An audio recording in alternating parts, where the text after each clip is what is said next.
Oh, you're grand. Do you know? I'll do my best for your lot, you know. I will. If I can keep it in this country, I'll do it. No, because I like your coloured people. I think you deserve it.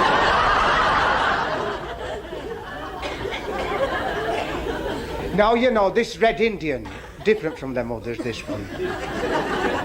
He got wed, you know, and he brought his squaw over to, you know, into Manchester, got in this big posh hotel. So they had a jar or two, and then they went to bed, you know, and at 1 o'clock he woke up, he gave her a nudge, he said, "Squaw, water." So she nipped out and comes back with a glass of water, doesn't it? 3 o'clock, "Squaw, water." Off she goes, comes back with a glass. 5 o'clock, nudge her again, "Squaw, water." She goes, she comes back, empty glass. He says, "Squaw, why no water?" She said, "Sorry, Chief, pale-face sat on well." And what about this woman that come running out of the bank screaming blue murder? And this policeman said, "What's up?" She said, "An elephant's just been in and robbed the bank." He said, "Will you recognise it again if you see it?" She said, "No, it had a stocking over its head."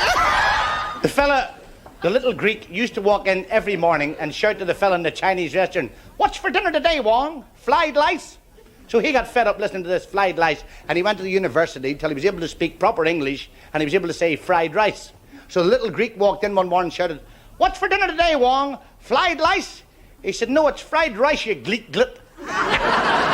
Hey, and it's funny, you know, it's funny, but, you know, when I go shopping now, and I'm not acting daft, you know, and I'm being serious, and I walk in, and I walked into this shoe shop, and I said, "A pair of crocodile shoes, please." He said, "Certainly. What size is your crocodile, say?" I have the same trouble getting a suit, you know. I walked into this shop, and I said, "I want to try that suit on in the window." He said, "Well, you can't. You'll have to try it on in the cubicle." Look at the poor old soul. Went to the parish priest. He said, "Father, I'm dying of neglect. I've got no gas, no coal, no food. What am I going to do?" The priest said, "You want to ask God to help you?"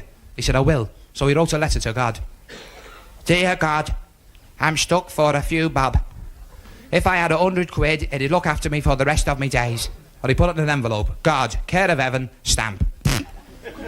And the fellow in the GPO opened it up. He said, "Look at that, the poor old soul." So they had a collection for him. They got £95, sent it back. He was delighted. He wrote back, "Dear God, thank you for the miracle. I know I asked for £100 and only 95 came, but it's probably one of them robbing swines in the post office."